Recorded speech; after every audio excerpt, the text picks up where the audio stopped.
श्रीमन नारायण।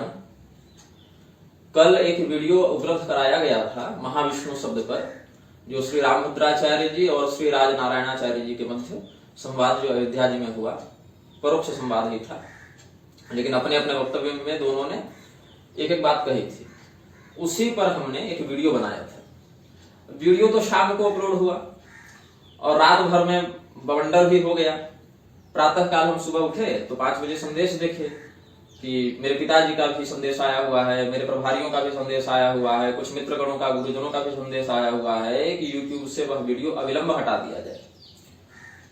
तो मैंने अभी तो YouTube से वह वीडियो अविलंब हटा दिया है, लेकिन इसीलिए नहीं हटाया कि उसमें मैंने कोई गलत बात कह दी, अपितु इसीलिए हटाया है ताकि पहले मैं इस वीडियो में अपना पूरा पक्ष रख दूं और फिर बाद में उस वीडियो को मैं कल या यथा समय उपलब्ध करा दूं। राजनारायणाचार्य जी महाराज ने जो कहा महाविष्णु कोई तत्व नहीं है, इस संदर्भ में अनेक विद्वानों ने कहा कि वहां पर वे विष्णु और नारायण श्री रामचंद्र जी की एकता सिद्ध करना चाहते थे। इसीलिए उन्होंने कहा कि ये जो आप विष्णु से पृथक राम जी को करके महाविष्णु तत्व से जोड़ रहे हैं वह गलत है। यहां तक मैं भी बात समझ रहा हूं, समर्थन कर रहा हूं। ये नहीं कि मैंने पूर्वापर प्रसंग को जाने बिना कुछ भी अपने मन से कर दिया, ऐसा नहीं है।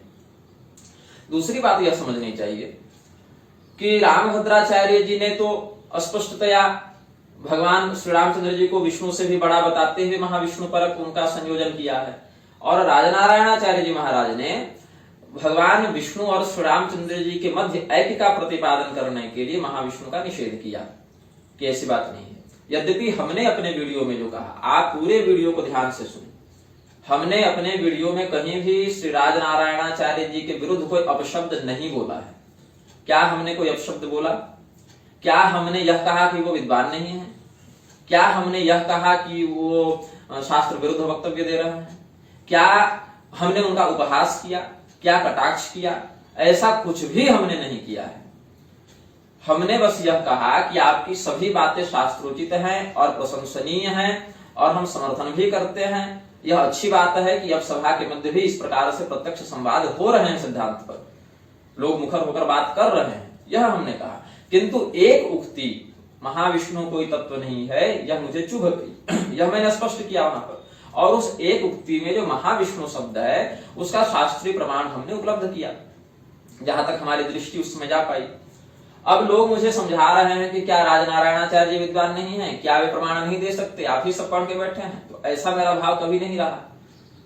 मैंने यह थोड़ी कहा कि वो नहीं पढ़े हैं या वो विद्वान नहीं है या वो प्रमाण नहीं दे सकते।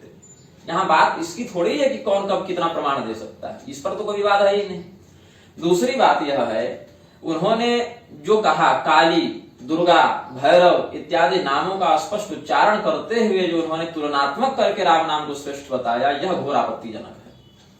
सभी लोग जान रहे हैं कि राम नाम सत्य है, राम नाम श्रेष्ठ है, लेकिन इसके चक्कर में आप काली, दुर्गा इत्यादि का निषेध नहीं कर सकते। आप वैष्णवों की महत्ता का प्रतिपादन करें, कोई दिक्कत नहीं है, वैष्णवों की सभा है, लेकिन आप कर क्या रहे हैं? जो कार्य रामभद्राचार्य जी ने छोटे स्तर पर किया, उसी कार्य को आपने व्यापक स्तर पर कर दिया। कैसे किया? रामभद्राचार्य जी क्या कर रहे थे? वैष्णवों के ही अंतर्गत श्री रामचंद्र जी को विष्णु से श्रेष्ठ दिखाने के लिए उन्होंने विष्णु से उनकी एकता का खंडन कर दिया। इसी का आप विरोध कर रहे थे कि आप इस प्रकार से भेद कैसे दिखा सकते हैं। और इसको सिद्ध करने के चक्कर में, वैष्णवों को एक करने के चक्कर में आपने क्या कर दिया? स्मार्तमसी नहीं है, शाक्तमसी नहीं है, वैष्णवमसी है, ऐसा कह कि आपने शाक्तों और स्मार्तों से तो वैष्णवों को अलग कर दिया। तो वैष्णवों के मध्य एकता बनाने के लिए शाक्तों और स्मार्तों की बलि देने की क्या आवश्यकता है, यह बताएं। राम नाम को श्रेष्ठ सिद्ध करने के लिए दुर्गा और काली नाम को नीचे दिखाने की क्या आवश्यकता है, यह बताएं। आपने कहा कि वेदों में शाक्तमसी नहीं है, वैष्णवमसी है, स्मार्तमसी नहीं है, वैष्णवमसी है। ठीक है, हो सकता है वह शब्दांश उस रूप में प्रयुक्त न हुआ हो, लेकिन मेरे पास कालाग्नि रुद्रोपनिषद का प्रमाण है। व्रतमेतत् शांभवं, शांभव व्रत का वहां वर्णन है। व्रतमेतत् शांभवं सर्वेषु देवेषु, कोई एक देवता नहीं, सर्वेषु देवेषु वेदवादिभिरुक्तम्, कोई पाखंडी के द्वारा नहीं, वेदवादियों के द्वारा। भवति तस्मात् तत्समाचरेन् मुमुक्षुर् न पुनर्भवाय, मोक्ष कामी व्यक्ति जो कहे ना तद विष्णु परमं पदम, तो मोक्ष पद की प्राप्ति के लिए मुमुक्षु के द्वारा शांभव व्रत का अनुसरण करना चाहिए। ऐसा सभी देवताओं के सर्वेषु देवेषु कह के उन्होंने समन्वय किया, और वेदवादी भी उत्तम, वेदवादियों के द्वारा इस शांभव व्रत का उपदेश किया गया है। तो आपने तो भेद दिखा दिया यहाँ पर, और वैष्णवता को सिद्ध करने और वैष्णवता को एक करने के लिए आपने शक्ति और स्मार्त मत की बलि दे दी। अब यहां पर आप देखें सर्वो, अब हम चाहे तो कर सकते हैं कि नहीं बताइए। हम अगर द्वेष भाव से बात करें, हालांकि आपने द्वेष भाव से नहीं कहा है, मैं जान रहा हूं, लेकिन प्रभाव तो क्या पड़ेगा। सर्वोपनिषद का प्रमाण यदि मैं उठाकर ले आऊं और कहूं यो मत्स्य कुर्मादि वराह सिंहार विष्णु क्रमंतं वा मनमादि विष्णु विविक लवं पीड्यमानं सुरेशं भस्मी चकार मनमथं यमं च तस्मै रुद्राय नमोस्तु। तो यहाँ तो भगवान शर्व के द्वारा भगवान नारायण के मत्स्य कूर्म वराह सिंह वामन इत्यादि सभी अवतारों का तो यहाँ पर निषेध हो जाएगा। और यहां तक कह दिया, क्या कह दिया आपने कहा ना वैष्णवमसि है, तो यहां तक सर्वोपनिषद की श्रुति कहती है तस्मात् सर्वान् परित्यज्य ध्येयान् विश्वादिकान् सुरान् शिव एव सदा ध्येयः सर्व संसार मोचकः।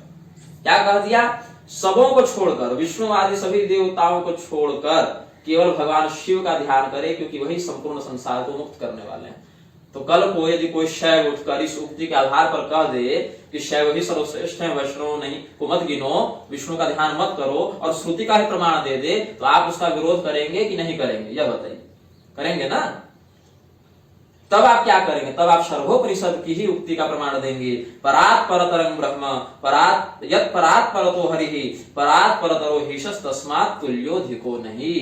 कि ब्रह्मदेव भगवान नारायण और भगवान शिव परात्परतर हैं, इसीलिए उनमें कोई न एक बड़ा है और न कोई छोटा है, वे सभी समतुल्य हैं। या बताएंगे ना कि छोड़ देंगे। तो जब आपने शाक्तमसी का निषेध किया, स्मार्तमसी का निषेध किया, तो आपको ये बात जोड़नी थी कि नहीं जोड़नी थी कि श्रुति स्मृति ममैव आज्ञेयस्तामुल्लंघ्य वर्तते आज्ञा भंगी ममद्वेषी मद्भक्तोऽपि न वैष्णवः, ये जोड़िएगा उसमें ना। अथवा शाक्तमसी का ही आपने निषेध किया, तो आप उसमें बताइएगा ना कि देखो भगवान नारायण ही प्राण शक्ति के रूप में सभी प्राणियों में वास करते हैं। प्राण रूपी महाविष्णु अहं वैश्वानरो भूत्वा प्राणिनां देहमाश्रितः, इसीलिए प्राण शक्ति रूपी वैश्वानर शक्ति रूपी भगवान नारायण भगवान विष्णु सभी प्राणियों के अंदर स्थित है, इसीलिए सभी प्राणी वैष्णव हैं। ऐसे समझाते आप ना। लेकिन आपने शाक्तमसी ही का केवल निषेध नहीं किया, अपितु आपने काली दुर्गा इत्यादि का नाम अपराध भी किया है। इस पर हमारी आपत्ति भी बनेगी, और क्यों नहीं बननी चाहिए ये बताइए आप। क्यों हम दुर्गा जी की या काली जी की निंदा सुने, भगवान श्री रामचंद्र जी को श्रेष्ठ सिद्ध करने के लिए क्या आवश्यकता है हमें इनके नाम को लेने की। हाँ, वैष्णवों की सभा है, भगवान विष्णु की ही प्रधानता रहेगी, सभी मानते हैं। हम लोग भी रहेंगे तो भगवान विष्णु की प्रधानता से बात करेंगे। लेकिन वहां पर जब वैष्णव की सभा में आप वैष्णवों को श्रेष्ठ प्रतिपादित कर रहे हैं, तो केवल वैष्णव की चर्चा करें ना। शाक्तमसी नहीं है, स्मार्तमसी नहीं है, काली दुर्गा नाम सत्य कोई नहीं बोलता, ये शब्दावली बोलने की क्या आवश्यकता है। और यदि बोल भी दिया आपने, तो आपको तत्काल अपना वक्तव्य पूर्ण करने से पहले समन्वय करना चाहिए कि नहीं करना चाहिए। स्कंदोपनिषद में कहा शिवाय विष्णु रूपाय शिव रूपाय विष्णवे शिवस्य हृदयं विष्णु विष्णोश्च हृदयं शिवः। तो आप स्वयं वैष्णव होकर विष्णु हृदयस्थ भगवान शिव का कैसे आप विरोध कर सकते हैं। अव्यक्तोपनिषद में कहा महाविष्णु मित्याह महतांग व अयं महान रोदसी व्याप्य स्थितः। महाविष्णु शब्द का वर्णन तो आ गया ना। तो यह भी कहना उचित नहीं महाविष्णु कोई तत्व नहीं है। महाविष्णु क्या तत्व है, उसका क्या ध्यान है, महाविष्णु का क्या स्वरूप है, महाविष्णु का कहाँ न्यास होता है, महाविष्णु की क्या परिभाषा है। और विष्णुत्रयी में विष्णु महाविष्णु और सदा विष्णु का वैष्णव ग्रंथों में ही क्या वर्णन है। हम तो इस पर बोल रहे थे ना। हमने राजनारायणाचार्य जी का उपहास तो नहीं किया, हमने उनके प्रति कटाक्ष या अपशब्द तो नहीं कहा। हाँ, यह अवश्य कहा कि महाविष्णु शब्द महाविष्णु कोई तत्व नहीं है, इस एक उक्ति पर हमें आपत्ति है और हम इस पर यह अपना मत रख रहे हैं, यह हमने कहा। तो क्या हम वह भी करना छोड़ दें। ये साथ ही जो शाक्तमसी इत्यादि का उन्होंने निषेध किया, तो हमने समन्वय किया अपने वक्तव्य में कि जब आप शक्ति मत की प्रधानता मानेंगे तो अमुक श्लोक जो हमने देवी भागवत से दिया, तो देवी भागवत के आधार पर हमने बताया कि अन्य संप्रदाय अनुषांगिक हो जाएंगे। भविष्य पुराण के आधार पर हमने बताया कि शैव तत्व में शक्ति और विष्णु तत्व के उपासक सम्मिलित हो जाएंगे। और अंत में जाकर आप मेरे वक्तव्य को सुने तो अघोर और वैष्णव भी एक दूसरे से सूक्ष्मतः कैसे संयोजित है, हमने इसका कुलालिका गम के स्वच्छंदाधिकरण से प्रमाण, स्वच्छंद शिखाधिकरण से प्रमाण दिया। तो हम तो समन्वय लेकर चल रहे हैं। हमने वैष्णवों को श्रेष्ठ सिद्ध करने के लिए शैवों या शाक्तों को तो नीचे नहीं कर दिया, और हमने शक्ति तत्व की प्रतिष्ठा करने के लिए वैष्णवों को तो नीचे नहीं कर दिया। यहां तक कि महिषमर्दिनी तंत्र में कहते हैं भगवान शिव, विहाय संध्यान गायत्री हरेर नाम स्मरेद यदि यान्यक्षराणि नाम्येव वसंति च शुचिस्मिते तावत् संख्यान्यनेकानि पापानि च पदे पदे। संध्या गायत्री का परित्याग करके जो अवहेलना पूर्वक भगवान विष्णु का नाम आश्रित कर लेता है, भगवान विष्णु के नाम का स्मरण करता है संध्या गायत्री को अवहेलना पूर्वक छोड़कर, तो भगवान विष्णु के नाम में जितने अक्षर होते हैं उतने पाप उसको हर कदम में लगते हैं। तो यहां पर अगर मैं सिद्ध करना चाहूं कि वैष्णवत्व भी बिना शक्ति तत्व के आश्रय के पूर्ण नहीं हो सकता, तो यहां मैंने इस प्रमाण का प्रयोग तो वैष्णव को नीचा दिखाने के लिए नहीं किया, जबकि विष्णु भगवान भी शक्तिहीन होकर तो प्रवृत्त होंगे नहीं। आप भी जब श्री संप्रदाय की बात करते हैं तो श्री पदवाच्य तो शक्ति से ही संबंधित है ना। अब हम आगे बढ़ते हैं। आपने कहा शाक्त नहीं, शाक्तमसी नहीं है, ठीक है, लेकिन देवी अथर्वशीर्ष को ही देख लें। पापापहारिणीं देवीं भुक्ति मुक्ति प्रदायिनीं अनंतां विजयां शुद्धां शरण्यां शिवदां शिवां। भगवान अनंत पदवाच्य जो हैं, आप रामानुज संप्रदाय से हैं, श्री रामानुजाचार्य जी शेषावतार अनंतावतार हैं, अनंत की शक्ति ही तो अनंता है। तो अनंतान शब्द से क्या भगवती और रामानुज संप्रदाय में आप संगति नहीं बैठा सकते कि जो अनंतान शब्द है वह भगवान की ही तो शक्ति है ना। अनंता शक्ति भगवान की जो है, और अनंता शक्ति का है आश्रय लेकर अनंत भगवान ने रामानुजावतार ग्रहण किया है। ये कितनी अच्छी संगति बनेगी कि नहीं बनेगी। लेकिन आपने तो शाक्तमसी का ही निषेध कर दिया। फिर क्या कहा, यस्या परतरंग नास्ति शैषा दुर्गा प्रकीर्तिता, जिससे कोई पर नहीं, जो सबसे परे है वही दुर्गा बताई गई है। और आप कहते हैं दुर्गा नाम सत्य नहीं है, मतलब कोई नहीं बोलता, ऐसी युक्ति आपने दे दी। तो वही काम तो रामभद्राचार्य जी भी कर रहे हैं कि वेद मंत्रों को बदल दो, पुराण हमारे प्रमाण कोटि में नहीं आते। आपने थोड़े दूसरे तरीके से किया, लेकिन शैली तो वहीं पहुंच गई आपकी भी। अब हम लोग तो यहां तक भगवान नारायण में और भगवान शिव में अभेद तो मानते ही हैं। अभी तो भगवान शिव के जो हनुमान इत्यादि अवतार है उनका भी भगवान नारायण से अभेद ही मानते हैं। इसका वेदोक्त प्रमाण में तार सारोपनिषद से दे रहा हूं। यो हवै श्री परमात्मा, श्री संप्रदाय के है ना, मैं वहीं से दूंगा। यो हवै श्री परमात्मा नारायण स भगवान मकारवाच्य शिव स्वरूपो हनुमान भ्रुवस्वस्तस्मै नमो नमः। एक ही पंक्ति में श्री नारायण शिव और हनुमान में संगति बैठी कि नहीं बैठी?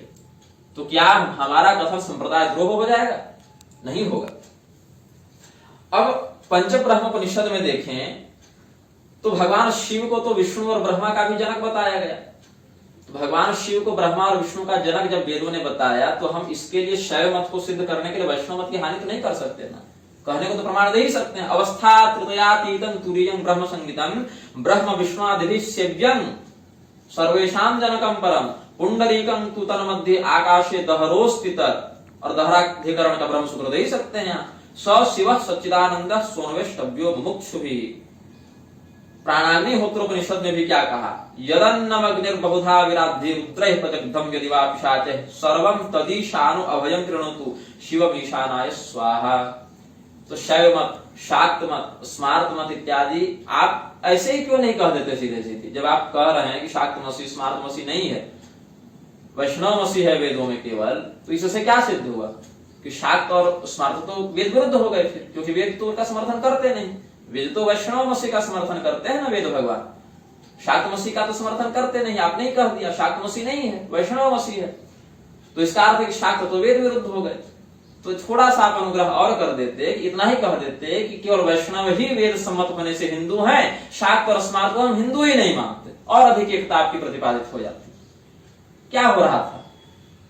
मैं तो सदैव सबको बचाकर चलने का प्रयास किया। एक समय ऐसा भी था इसी संसार में, सोशल मीडिया के ही समय, जब पद्म पुराण के श्लोक का आश्रय लेकर इस बात को मैं ऑन वीडियो कह रहा हूं और इसको मैं मिटाऊंगा नहीं। इसी सोशल मीडिया के युग में रामानुज संप्रदाय के कुछ लोगों ने पद्म पुराण के श्लोक का आश्रय लेकर भगवान शंकराचार्य जी पर आक्षेप करना शुरू किया था।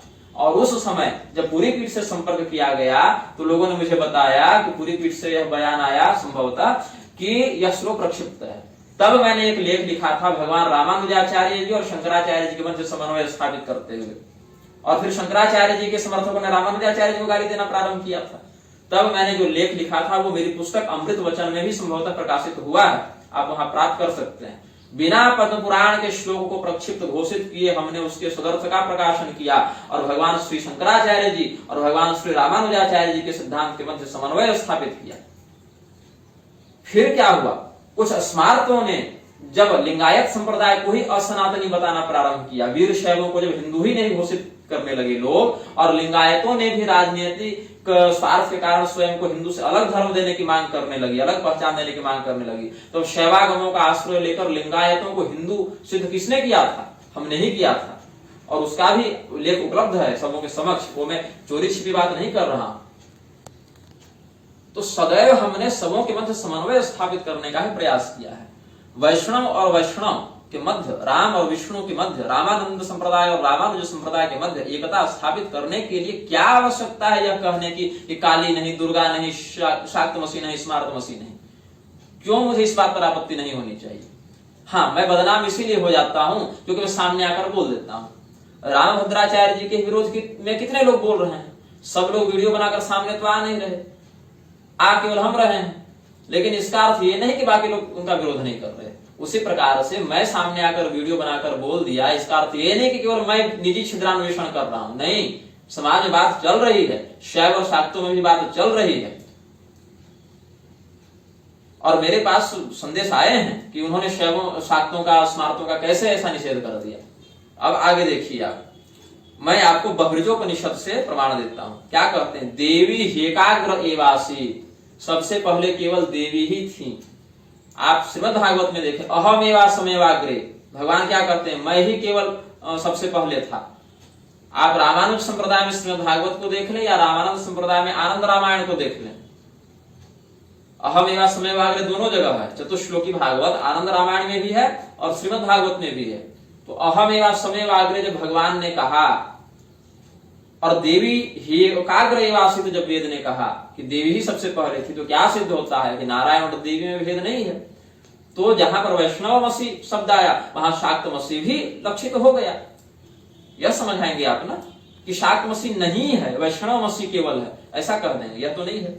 शैव जगदंडम सृजत काम कलेति विज्ञायते श्रृंगार कलेति विज्ञायते तस्या एव ब्रह्मा अजीजनत विष्णु अजीजनत रुद्रो अजीजनत सर्वे मरुद्गणा अजीजनत गंधर्वाप्सरस किन्नरावादित्रवादिनः समन्तादजीजनत भोग्यमजीजनत सर्वमजीजनत सर्वम शाक्तमजीजनत। आया कि नहीं वेद में? आया ना? बहृजोपनिषद की श्रुति कह दी, सर्वम शाक्तमजीजनत। अंडजं श्वेदजं उद्भिजं जरायुजं यत् किंचित् प्राणी स्थावर जंगमं मनुष्यमजीजनत। तब क्या कहा? सैषा पराशक्ति ही, सैषा शांभवी विद्या, कादि विद्येति वा हादि विद्येति वा सादि विद्येति वा रहस्यमों वाचि प्रतिष्ठा। तो आया ना, शांभवी भी आ गए और शाक्त भी आ गए। तो आदरणीय, मैं कोई द्वेष पूर्व आपसे वीडियो नहीं बनाया था मैंने कि छिद्रान्वेषण कर रहा हूं सबका। अच्छा, लोग मुझे क्या कह रहे हैं? एक महानुभाव ने मुझे यह संदेश भेजा कि हर जगह उंगली करने की क्या आवश्यकता है। ये शब्दावली मुझे ये भी चुभी। मैं उंगली नहीं कर रहा हूं। यही शाक्तों का निषेध और स्मार्तों का निषेध और काली, दुर्गा, भैरव, शिव का निषेध करने के कारण क्या द्रोह हो गया था? लाखों की संख्या में शैवों ने वैष्णवों को काट दिया और लाखों की संख्या में वैष्णवों ने शैवों को काट दिया। दक्षिण का इतिहास प्रमाण है, जब जिसकी सरकार बनी, जिसका राजा बना, उसने बाकी संप्रदायों को काट दिया, हिंसा कर दी, नरसंहार पर नरसंहार हो गए। यही सब उक्तियों के कारण हम बचाना चाह रहे हैं। आप लोग बात समझ नहीं रहे हैं। आप लोग को लग रहा है कि गुस्सों से टक्कर लेता चल रहा है। नहीं, आपने वीडियो में कहा है, कल को 5 साल 10 साल के बाद ये वीडियो कहीं चलेगा तो लोग क्या प्रयोग करेंगे इन वीडियो का? आपका क्या कहेंगे कि वैष्णव लोग शाक्तों को नहीं मानते, स्मार्तों को नहीं मानते, वेद में केवल विष्णु धर्म प्रतिष्ठित है, शिव धर्म, शक्ति धर्म प्रतिष्ठित नहीं है। ये भाव चला जाएगा। उस समय लोग आपसे पूछने नहीं आएंगे कि स्वामी जी आपने अयोध्या के मंच से किस कारण से, किस भाव से इस बात को कहा। ये लोग तब पूछने नहीं आएंगे, तब फैलेगा वैमनस्य। अब आगे देखिए, आप न दुर्गा नाम सदृशं नामास्ति जगति तले तस्मात् सर्व प्रयत्नेन स्मर्तव्यं साधकोत्तमैः। ये उक्ति है शास्त्रों की। तो दुर्गा नाम के समान कोई दूसरा नाम है ही नहीं धरती पर, इसको सिद्ध करने के लिए हम नारायण नाम अपराध तो नहीं करेंगे। ये थोड़े कहेंगे कि दुर्गा नाम सर्वश्रेष्ठ है इसलिए नारायण मत बोलो, शिव शिव मत करो, गोविंद गोविंद मत करो, राम राम मत करो, ये तो नहीं कहेंगे ना। अभी तो वहां पर हम दुर्गा नाम और श्री राम नाम में अभेद का दर्शन कराएंगे। यहां तक कि अब मैंने कहा कैसे भगवान विष्णु के कल हमने सात्वत तंत्र के आधार पर क्या कहे, विष्णु त्रीणि रूपाणि, जो वल्लभाचार्य जी ने भी समर्थन किया। फिर विष्णु संहिता से ही बताया वे तीन रूप कौन है, विष्णु, सदा विष्णु और महाविष्णु। फिर मरीचि कल्प से हमने बताया, जो विमानार्चा कल्प है भगवान मरीचि का, वहां से बताया आमोद में, प्रमोद में, सम्मोद में इनके क्या क्या भेद होते हैं। सर्वत्र जो भूतस्थ व्याप्त है वो सदा विष्णु है, अंडस्थ व्याप्त है वो विष्णु है, और जो महदस्थ व्याप्त है वो महाविष्णु है। तत्व वही है, व्याप्ति भेद से उपाधि भेद हो जाता है। जब महदस्थ व्याप्त होंगे तो उनको महाविष्णु कह देंगे, अंडस्थ होंगे तो विष्णु कह देंगे, भूतस्थ होंगे तो सदा विष्णु कह देंगे। और ये भगवती दुर्गा पर भी लक्षित कैसे होता है, महाभागवत में स्वयं भगवान श्री रामचंद्र जी को ब्रह्मदेव ने अध्याय 43 के श्लोक 5 में कहा है, सर्वगा सर्व संस्था च विश्वेशाम पीठवासिनी ब्रह्मांड मध्य संस्था च तद बहिर्वासिनी तथा। तो बहिर्वासिनी तथा भगवती का महाविष्णु से, ब्रह्मांड मध्य संस्था भगवती का सदा विष्णु से, और सर्व संस्था से सदा विष्णु का, सर्वगा से सदा विष्णु का साम्य बैठ गया यहां पर। तो ऐसे ना शाक्तों और वैष्णव के मध्य हमें एकता लानी है। और यह बताइए क्या शक्तिहीन होकर शाक्ता निषेध करके आप भगवान विष्णु को सक्रिय सिद्ध कर देंगे? नहीं। इच्छा ज्ञान क्रिया शक्ति त्रयम यद भाव साधनम तद ब्रह्म सत्ता सामान्यं सीता तत्व उपासमहे, सीतोपनिषद में भी वर्णन आया। भगवान श्री रामचंद्र जी सीता शक्ति से युक्त होते हैं, भगवान नारायण श्री तत्व से युक्त होते हैं, भगवान शिव पार्वती तत्व से, दुर्गा तत्व से युक्त होते हैं। ऐसे आप नहीं कह सकते शाक्त मसीह नहीं है, केवल वैष्णव मसीह है। हम नहीं बोलेंगे, कोई दूसरा बोलेगा। हम यही है कि सामने आकर बोल देते हैं तो बदनाम हो जाते हैं, नहीं बोलते हैं तो बहुत अच्छे बने रहते हैं। लेकिन उससे मुझे नहीं फर्क पड़ता ना। महाभागवत में ही ब्रह्मदेव ने भगवान श्री रामचंद्र जी को कहा है, शैव सिंधव निमग्नस्य विष्णोः संरक्षणाय वै वटपत्रमयी भूत्वा तं दधार महाम्बसी। जो हम लोग पूजा करते हैं, करारविंदेन पदारविंदं मुखारविंदे विनिवेशयं तं वटस्य पत्रस्य पुटे शयानं बालं मुकुंदं मनसा स्मरामि। तो वो जो वटस्य पत्रस्य पुटे, वो जो है बरगद के पत्ते पर, वो बरगद का पत्ता कौन है? इसका उत्तर दिया है भगवान श्री रामचंद्र जी को ब्रह्मदेव ने महाभागवत में। क्या कहा? शैव सिंधो निमग्नस्य विष्णु संरक्षणाय वै वटपत्रमयी भूत्वा तं दधार महाम्बसी। भगवती ने ही वटपत्र का रूप धारण करके भगवान विष्णु को धारण किया है। तो हम तो शाक्तों और वैष्णव में एकता ला रहे हैं। आप कहते हैं काली नाम नहीं, दुर्गा नाम नहीं, केवल राम नाम। राम नाम का आश्रय सर्वोत्तम है, मैं इसमें कोई विरोध नहीं करता। यहां तक कि मैं स्वयं भी जब सुबह प्रातः काल अपने शयन पीठ से जब नीचे उतरता हूं बिस्तर से, तो श्री राम जय राम जय जय राम 21 बार कहता हूं। रात को जब मैं सोता हूं तो कायेन वाचा मनसेन्द्रियर्वा बुद्ध्यात्मना वा अनुसृत स्वभावात् करोमि यद्यप सकलं परस्मै नारायणायेति समर्पयेत् कहता हूं। मैं शाक्त होने पर भी अपने सभी कर्मों का फल भगवान नारायण को निवेदित करता हूं। सदेव देव भगवान प्रतीक्षताम कलेवरं यावदिदं हिरोम्यहम् प्रसन्न हासारुणलोचनोल्लसन मुखांबुजो ध्यान पथश्च चतुर्भुजः। ये मैं प्रतिदिन कहता हूं। किरीटिनं गदिनं चक्रहस्तम् इच्छामि त्वां द्रष्टुमहं तथैव तेनेव रूपेण चतुर्भुजेन सहस्रबाहु भव विश्वमूर्ते। यह मैं प्रतिदिन प्रार्थना करता हूं।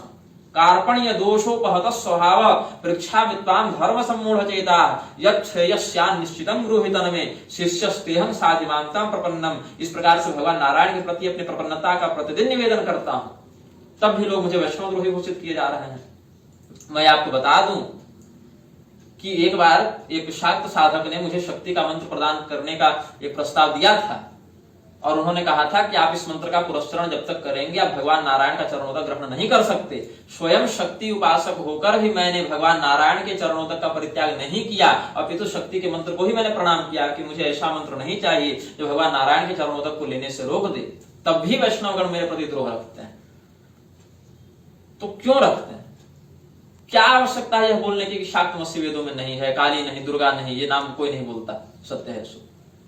सभी जान रहे हैं इस बात को कि राम नाम सत्य एक उक्ति है जो प्रचलित हो गई है, लेकिन शास्त्रों में प्रमाण है कि शिव जी दुर्गा दुर्गा का भी उच्चारण करके व्यक्ति को मोक्ष प्रदान करते हैं। महाभागवत आदि में ही आप देख लें, यहां तक कि भगवान नारायण श्री रामचंद्र जी को ब्रह्मदेव ने क्या कहा, मंद भाग्यो की संस्मृत्य तस्या नाम वराक्षरम सौभाग्यं समवाप्नोति तस्मात् सा परमेश्वरी। जिसका भाग्य मंद है, जो मंद भाग्य वाला है, भाग्यहीन है, वह भी दुर्गा नाम उच्चारण करने से सौभाग्यवान हो जाता है, इसीलिए वह परमेश्वरी हैं। मंद भाग्य परित्रात्री प्रोच्यते वेदवादि भी सैव देवी परा विद्या लोका नाम रघुनंदन। उनके नाम दुर्गा नाम सत्य ऐसा कोई नहीं कहता, ये नाम अपराध में ही गिना जाएगा। उस समय आपके भाव को लोग पूछने नहीं जाएंगे कि आप किस भाव से कह रहे थे, भाव कोई भी हो, लेकिन नाम अपराध भी कोई चीज होती है। यहां तक कहा कृष्णावतार चरितम जगदम विकाया, काली ही कृष्ण के रूप में अवतरित हुई है, ऐसा महाभागवत में कहते हैं। राधा तंत्रादि का भी यह मत है, भगवती कालिका ही कृष्ण के रूप में आई है, तत्वतः अभेद है दोनों में। और कृष्णावतार चरितम जगदम विकाया उक्ति से भगवती का ही कृष्णावतार यहाँ पर वेदव्यासी ने सिद्ध किया है, महादेव ने, भगवान शिव ने नारद मुनि को बताया है। अब यहाँ देखिए, इसमें बड़ी सुंदर कथा है। आपने कहा दुर्गा नाम पर तो मैं कह चुका हूं, काली नाम पर भी थोड़ा कह देता हूं, क्योंकि निग्रह संप्रदाय में जब मेरा महाभिषेक मूर्धाभिषेक हुआ तो भगवती कालिका के ही मंत्रों से हुआ था। पुरस्तात् स्तुति वाक्यस्तु महाब्रह्मा महेश्वरः महाविष्णुश्च संस्तौति प्रांजलिस्ताम महामते। महाभागवत में क्या कहते हैं, भगवती दुर्गा के समक्ष महाब्रह्मा, महेश्वर और महाविष्णु भी हाथ जोड़कर स्तुति करते रहते हैं।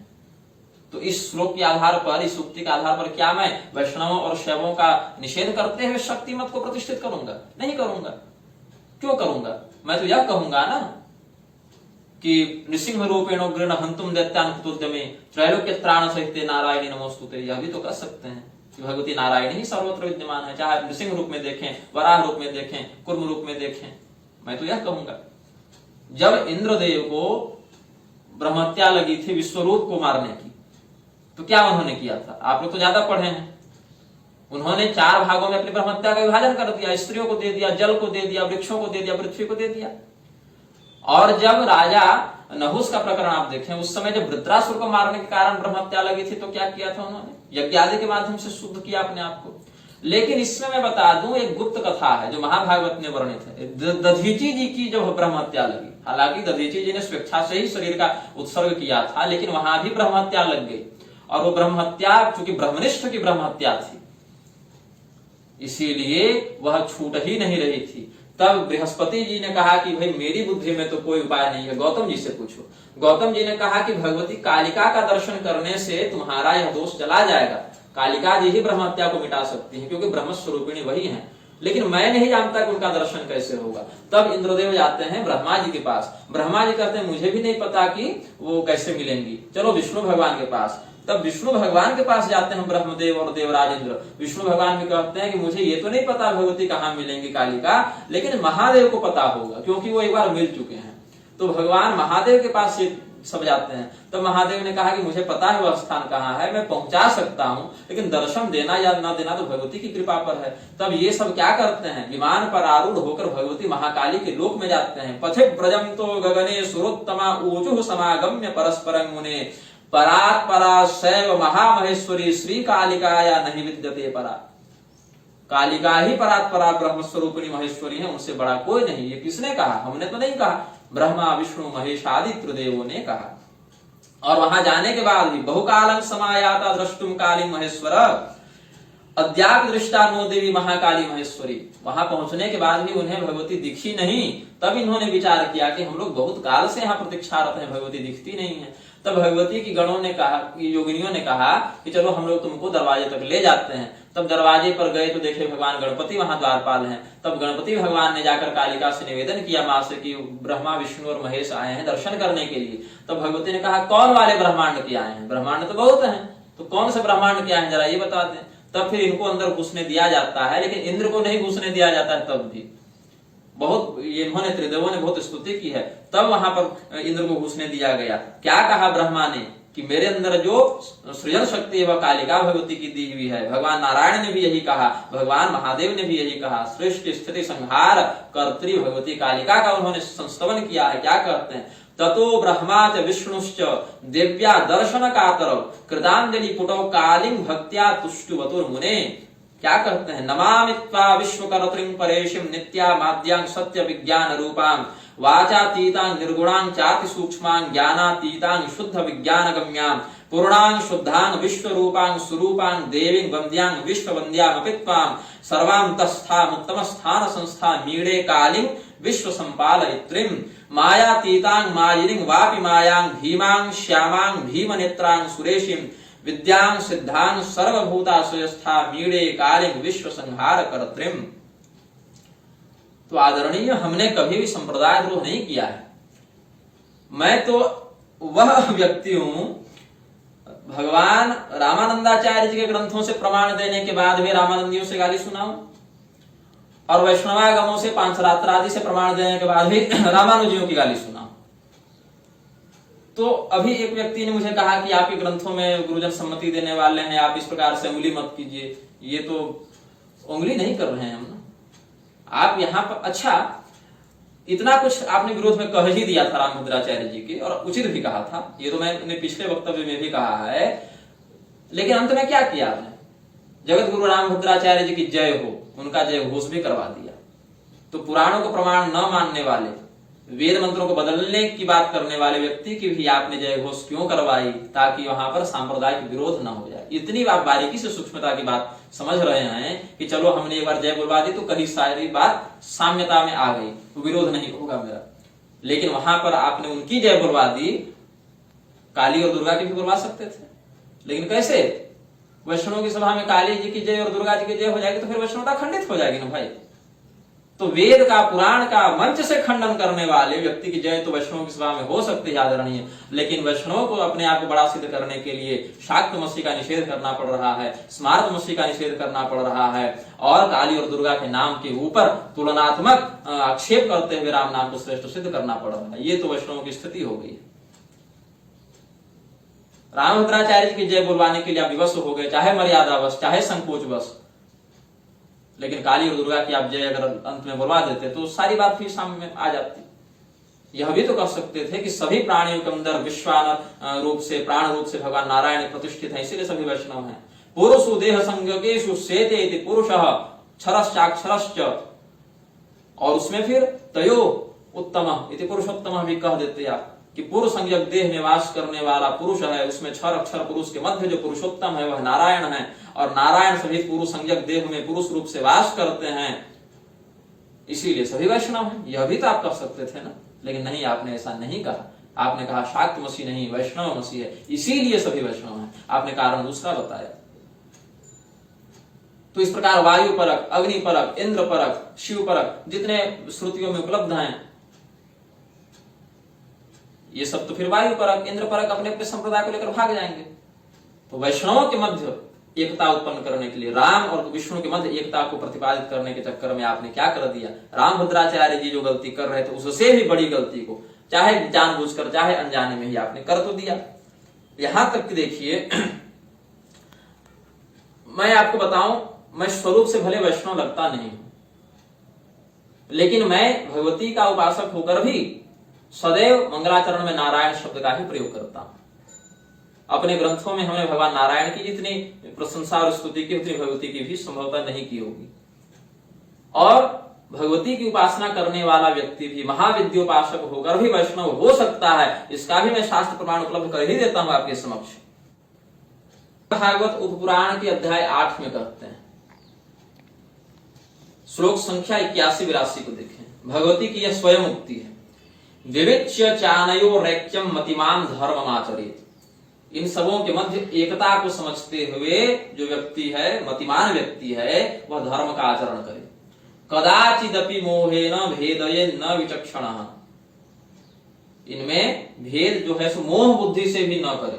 ध्यान रखेंगे, कदाचिदपि मोहेन, मोह से भी न करे। आसांग ये साधका येस्तु, महाविद्याओं के बारे में कह रहे हैं। इन महाविद्याओं का जो उपासक होता है, और महाविद्याओं में काली से लेके कमला तक आती हैं। उन्हीं काली की उपासना से मैं निग्रह संप्रदाय में प्रवर्तित हुआ और उन्हीं श्री कमला तत्व की उपासना से आप श्री रामानुज संप्रदाय में प्रवर्तित हुए। तो आद्या महाविद्या और अंत्या महाविद्या, जो काली से लेकर कमला पर्यंत जो महाविद्याएं हैं उनका उपासना, उनकी उपासना जो करते हैं। आसांग ये साधका ये स्तेतु सभायांग वैष्णवा मता, इनकी उपासना करने वाले सभा में वैष्णव कहलाते हैं। मय्यार्पिता अंतः करणा भवेयु सुसमाहिता। तो जितने वैष्णव आप हैं उससे तत्वतः कम वैष्णव मैं नहीं हूं। हाँ, यह जरूर है कि मैंने ऊर्ध्वपुंड नहीं लगाया है, लेकिन क्या हमने कभी भगवान के नाम की तुलना की? क्या हमने कभी चरणोदक नहीं लिया? क्या हमने कभी श्रीमद् भागवत, विष्णु पुराण आदि श्रीमद् भगवत गीता आदि का निषेध किया? क्या हमने कभी शक्ति तत्व की प्रतिष्ठा करने के लिए विष्णु तत्व का निषेध कर दिया? नहीं, क्योंकि जब मैं महाभागवत की साधना कामाख्या के जंगलों में कर रहा था तो भगवती ने हमें जो परमाक्षर सूत्र प्रदान किया उसमें पहला ही सूत्र भगवती ने बताया तदेकम सनातनम। भगवती ने यह नहीं कहा कि विष्णु के रूप में करो या दुर्गा के रूप में करो, ये नहीं कहा, सनातन के रूप में करो। तदेकम सनातनम ही पहला सूत्र भगवती ने दिया। और तो एवं हमने जब परमाक्षर सूत्र का सूत्र विस्तार भाष्य लिखा तो हमने सूत्र विस्तार भाष्य की भूमिका में ही पंचदेवों में अभेद वेदोक्त मंत्रों से ही सिद्ध कर दिया। तस्माद अभेद दर्शको निग्रह, इस प्रकार से वहां पर हमने स्पष्ट किया निग्रह संप्रदाय में हम सभी देवताओं के मध्य अभेद दर्शन तत्वतः करते हैं। सपर्या विधान अर्चना विधान में भले भेद हो जाए, लेकिन हम ये नहीं कहते कि शाक्त मसीह नहीं है कि वैष्णव मसीह नहीं है। इस प्रकार की उक्ति हम कभी नहीं करते। अब मैं आपको बताता हूं, हमने जब धुरंधर संहिता लिखी थी तो उसमें हमने स्वयं लिखा है नित्य शुद्धं बुद्ध युक्तम सत्यं ब्रह्म नमाम्यहम एकं नारायणं ब्रह्म शून्यं शुद्धं निरामयम। ये मैं शाक्त होकर लिख रहा हूं। भगवान नारायण को मैंने लिखा एकं नारायणं ब्रह्म शून्यं शुद्धं निरामयम। और आगे क्या कहा? योगिनां हृदि तिष्ठं तं योग माया समावृतम अदुःखम सुखं ब्रह्म भूत भव्य भवात्मकं तं पिबन्त्यक्षरं ब्रह्म शाश्वतं परमामृतं स विष्णुः सर्वमेवेदं यतो नावर्तते पुमान्। आपने भी भगवती शक्ति की प्रशंसा में कहीं कुछ ऐसा उदाहरण दिया होगा तो हमें अवगत कराएंगे, शायद मेरी जानकारी नहीं आई होगी बात। अब मैं आपको अगला देता हूं प्रमाण। इसी ग्रंथ में धुरंधर संहिता में ही हमने लिखा सत्यं वच्मि हितं वच्मि सारं वच्मि पुनः पुनः संसारे सार रूपेस्मिन् सत्यं हरि समर्चनम। मैं सत्य कहता हूँ, हितकारी वचन कहता हूँ, सार को बारंबार कहता हूँ। इस असार रूपी संसार में भगवान विष्णु की पूजा ही एक सत्य है। यह मैं शाक्त होकर लिख रहा हूँ, मैं वैष्णव द्रोही नहीं हूँ। आगे यह लिखा सत्यं वच्मि हितं वच्मि सारं वच्मि पुनः पुनः नास्ति विष्णु समं लोके पाप कृज्जन मोक्षतः। पाप करने वाले व्यक्ति को मुक्त करने में भगवान विष्णु के समान इस श्लोक में कोई नहीं। यह मैं शाक्त होकर लिख रहा हूं, जबकि मैं वहां लिख सकता था ना ताम दुर्गाम दुर्गवाम देवीं दुराचार विघातिं नमामि भवभीतो हम संसारार्णवतारिणीं पापापहारिणीं देवीं मुक्ति मुक्ति प्रदायिनीं। पाप का हरण करने में और मोक्ष प्रदान करने में भगवती दुर्गा का भी प्रमाण वेदों में उपलब्ध है।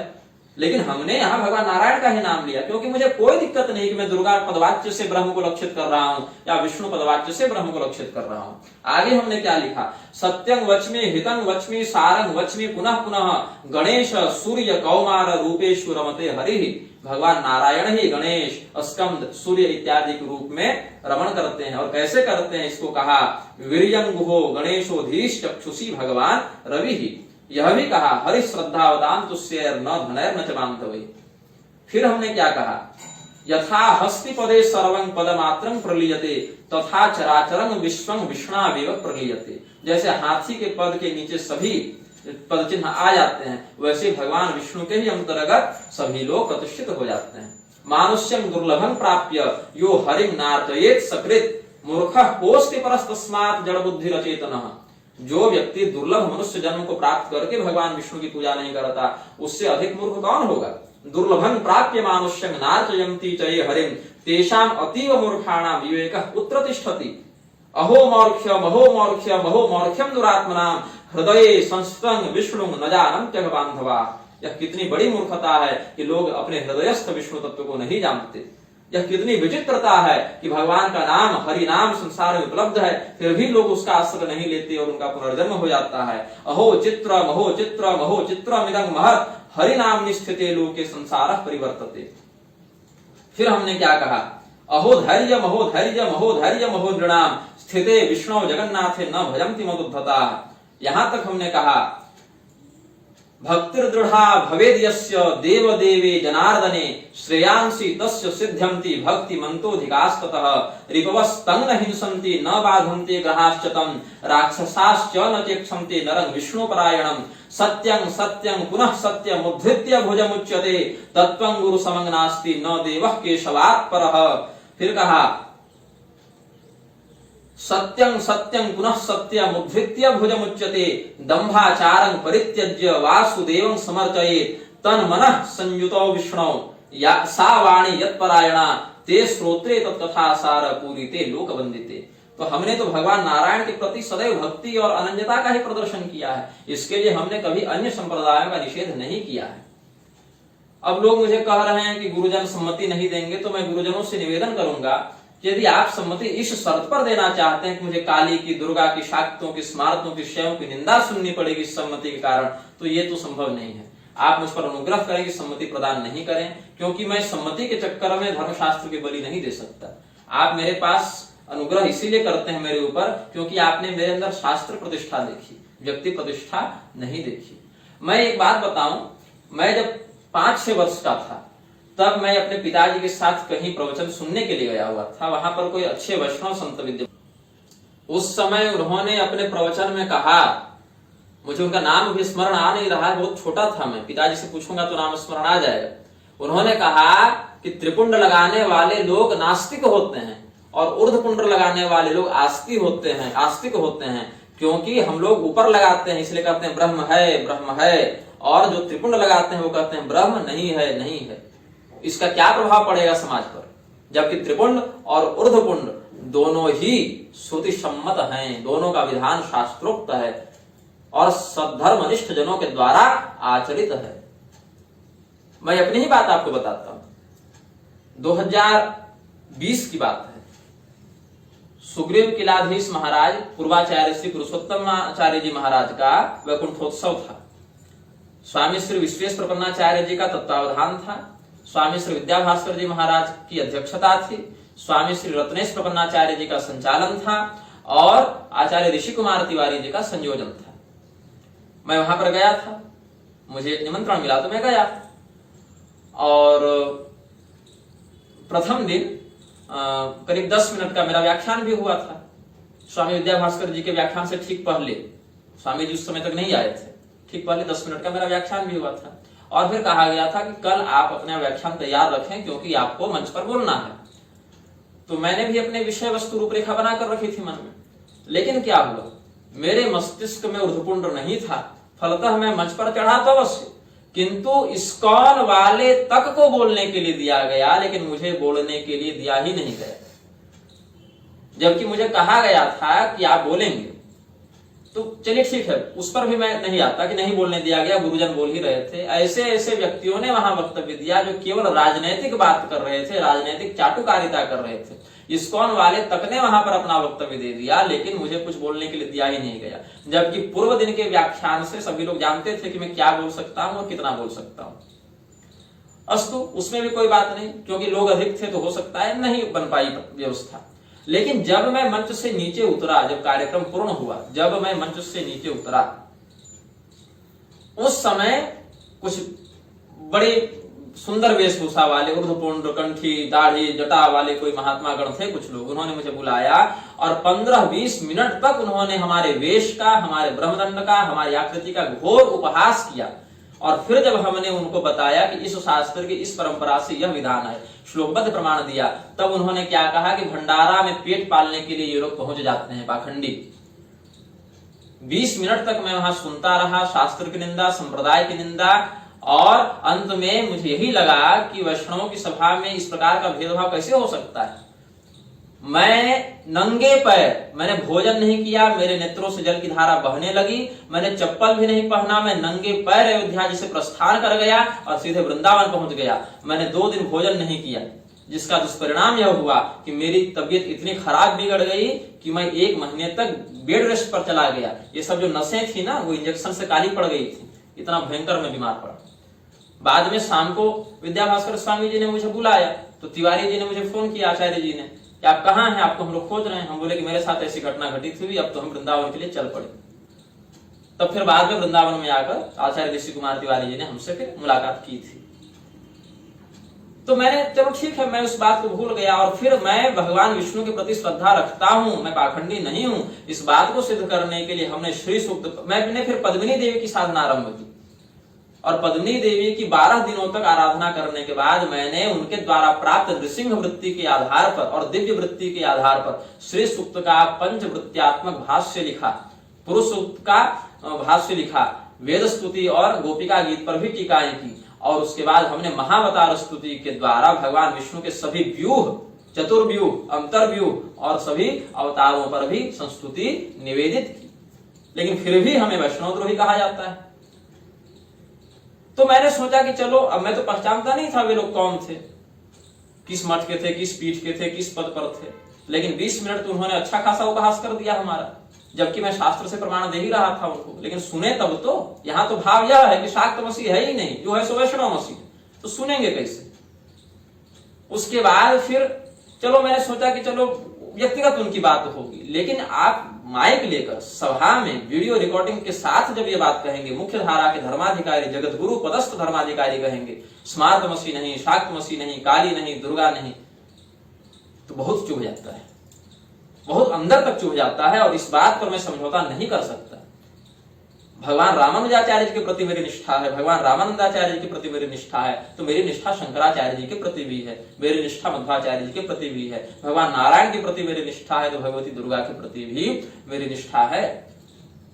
आप भगवान विष्णु को श्रेष्ठ करने के लिए उनकी श्रेष्ठता का प्रतिपादन अवश्य करें, किंतु आप देवापराध, नामापराध नहीं कर सकते। देव हेलन स्वीकार्य नहीं होगा। उस पूर्व वक्तव्य में हमने यह नहीं कहा कि राजनारायणाचार्य विद्वान नहीं है, या हमने कोई अपशब्द नहीं कहा, हमने कोई कटाक्ष नहीं किया, हमने कोई उपहास नहीं किया। लेकिन मुझे बस एक प्रश्न का उत्तर चाहिए, क्या इस सनातन धर्म के अंतर्गत काली नाम, दुर्गा नाम, शाक्त मसीह नहीं, स्मार्त मसीह नहीं इत्यादि का निषेध सुनने के बाद भी, यहां तक कि महाविष्णु तत्व नहीं है, यह भी सुनने के बाद भी, क्या मैं इतना अधिकार नहीं रखता हूं कि शास्त्रीय प्रमाणों के साथ बिना उपहास और कटाक्ष की भाषा का प्रयोग किए मात्र शास्त्रीय सिद्धांत पर अपना पक्ष रख सकूं, अपना वक्तव्य रख सकूं?